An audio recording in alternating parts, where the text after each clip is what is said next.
Do you ever get that frown when they ask you what's for dinner and you say meatloaf? We can turn that frown into a smile. I want to show you how to make a meatloaf that makes you smile for a very long time. Today we're going to make a meatloaf with our ground beef, but our secret ingredients, yes I know, I'm a mad genius, bacon.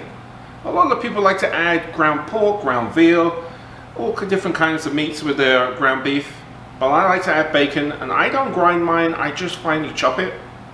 So today I'm going to show you how to make meatloaf my way, my crazy way. So our ingredients for our meatloaf, we have here 2 pounds of ground beef, and it is the 90% fat-free ground beef. I use this one and I'll show you why. Now, a lot of people think you need the extra fat. You do, but we're going to add it in a different way. Here we have 2 teaspoons of seasoned salt, 4 teaspoons of herb de Provence, 3 teaspoons of garlic powder, 1 teaspoon of allspice or pimento, and 1 teaspoon of coriander, and then 3 teaspoons of black pepper. And as our binding agent, we're going to use Excelsior water crackers. It doesn't have to be Excelsior, it's just the brand that we use. It's a Jamaican cracker we use. And we crush that up. You can put it in the food processor if you like. And then we have 3 eggs. And our extra fat and meat that goes in will be bacon. I know, I'm a little crazy. That's approximately 1 pound of bacon. We have 6 cloves of garlic. And then we also have 1 large onion finely chopped. Okay. So let's get started. So the process is very similar like any other meatloaf really. You just add your seasonings, dry, your wet, your onions. Some people like to put bell peppers in there. Nah, I'm not so keen on it. I prefer mine with just the onions. And my seasonings are probably slightly different because I use the allspice and I use some coriander, ground coriander, and I just love the little extra unusual surprise of the coriander in the meat. And then goes our, this is what the crackers look like. And goes our cracker. And we can go ahead and add our eggs.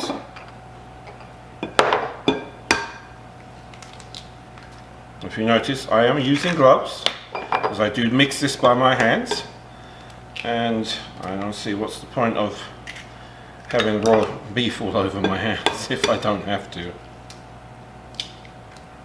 Alright. Well, these are wonderful free-range eggs that I organically raised. One of the shells are blue.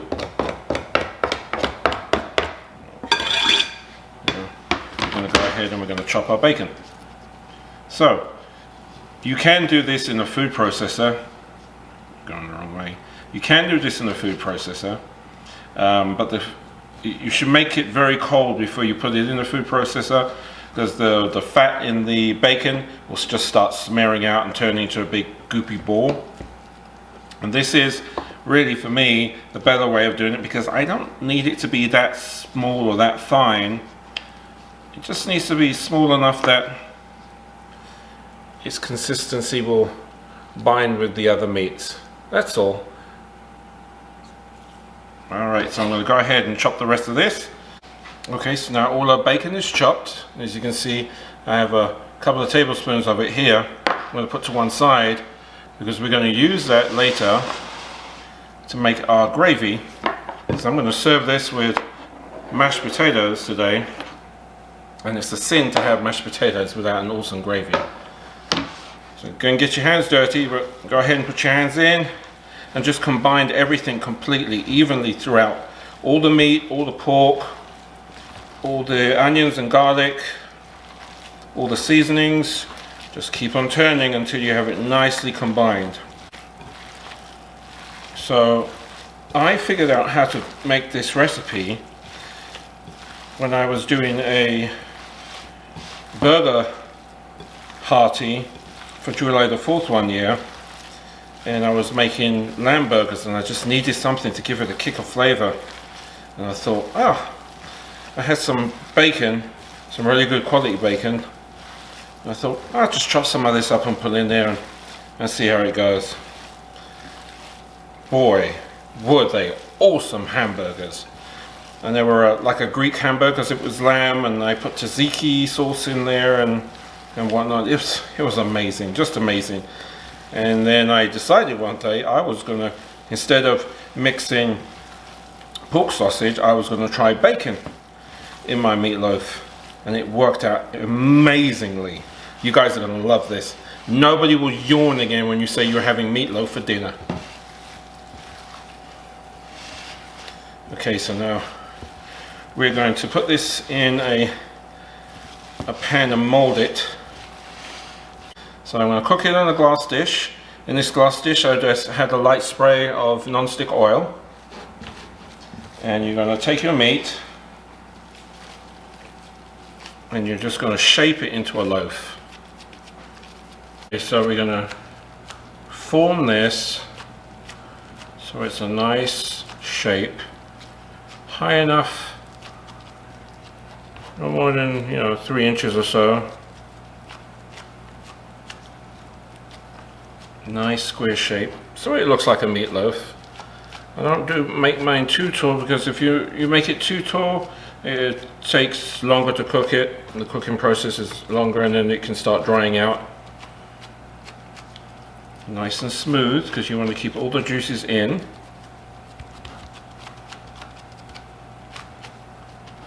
Okay, that looks really good. Nice shape, tall enough. Looks like meatloaf, right? Okay, so we're going to put a little water in here, just a little bit. And we're going to put this in the oven at 350. So we're going to go ahead and put this in the oven for about 45 minutes. And then we'll check it for doneness and then add our toppings.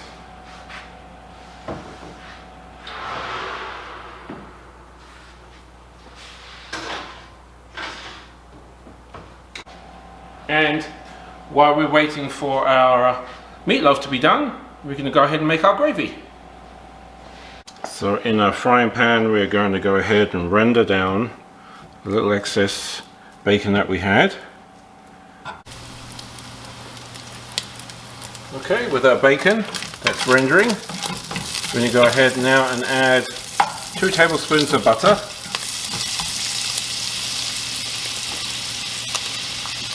And 1/2 medium chopped onion.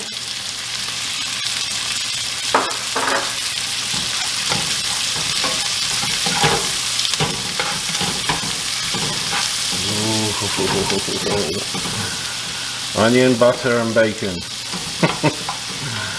What better combination could you think of to make a gravy? Alright, we're going to let those sweat down. Now our onions are sweated, look good. We're going to go ahead and add 2 cups of water with 2 packets of brown gravy mix. And as I said before in the past, I like to use the McCormick's brand. And with this we're going to add a teaspoon of black pepper and 2 teaspoons of garlic powder. And we're going to go ahead and let this thicken up.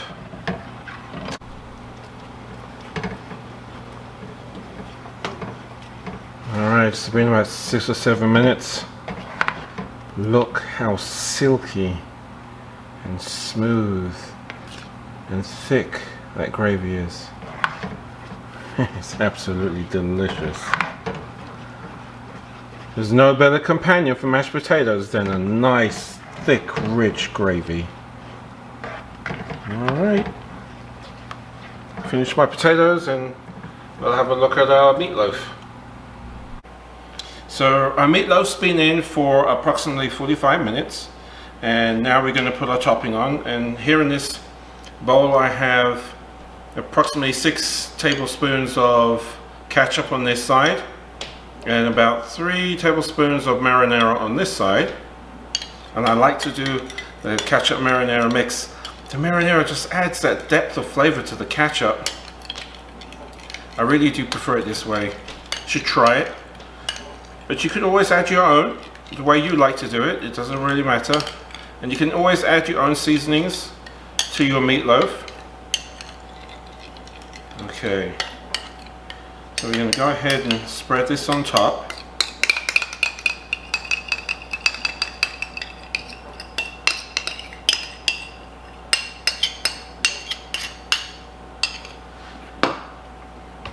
And just gently spoon it over.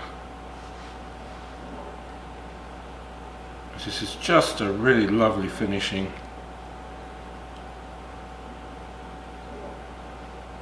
Okay, and it keeps it customary, which I like. Alright, this is going to go back in the oven for another 15 minutes and then we should be done. We're going to do mashed potatoes today. Just simple mashed potatoes, no roasted garlic or anything. I will do a video in the future for roasted garlic mashed potatoes. But just wanted to point out to folks that you cube your potatoes and it uses twice as much water in the pot as you have potatoes, and then you salt it really well. There is a 1/4 cup of salt in this pot. Do not try to salt your potatoes once they are cooked. Do it in the cooking process. They turn out much better this way. Okay, and meatloaf's out of the oven. So brown and delicious. Oh, how spectacular is that? Okay, we're going to go ahead and plate. So we're going to go ahead and make our mashed potatoes. In goes 1 stick of butter. Yep, that's a whole stick. They like it that way. This is not the most healthiest mashed potatoes, that's for sure.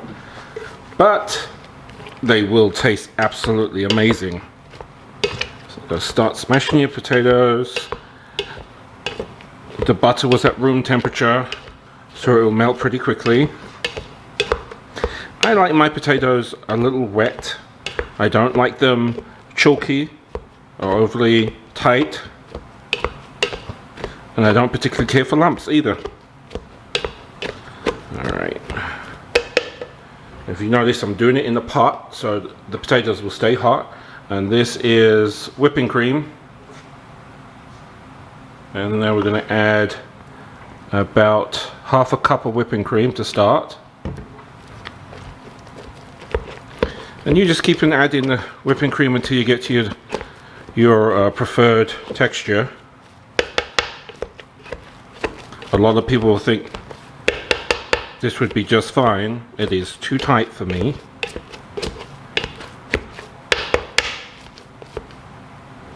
So we go ahead and add some more. I've had a lot of requests for garlic mashed potatoes, but I wasn't going to make them today because they don't go overly well with the meatloaf, because the meatloaf has really robust flavors, and that's a lot of flavor going on in one plate. And the meatloaf also has an exceptional amount of garlic in it already.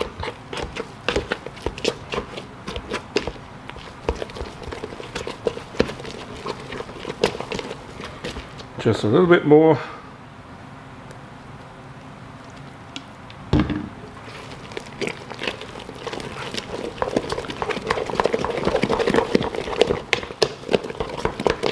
There we go. That's how I like it. Almost whipped. Okay. Mashed potatoes. Easy. And you notice I don't have to salt. because I salted my water in the cooking process. So I'm going to go ahead and plate. So we have my bacon meatloaf with a bacon gravy, mashed potatoes, and a serving of mixed vegetables. Ooh, how delicious that is. Please try this recipe. You are going to love it as much as I do. I promise you.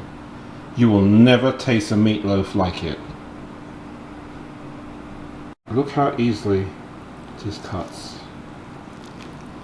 So tender.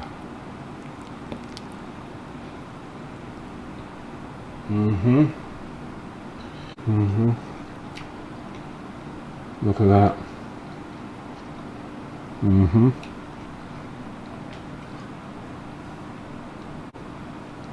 Oh, the gravy is amazing. You're gonna stay here and watch me eat? That's okay. I need to put this damn camera down so I can really get at it.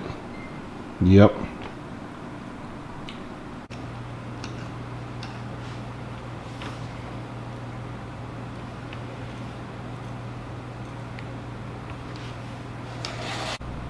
That's our man for feed man belly.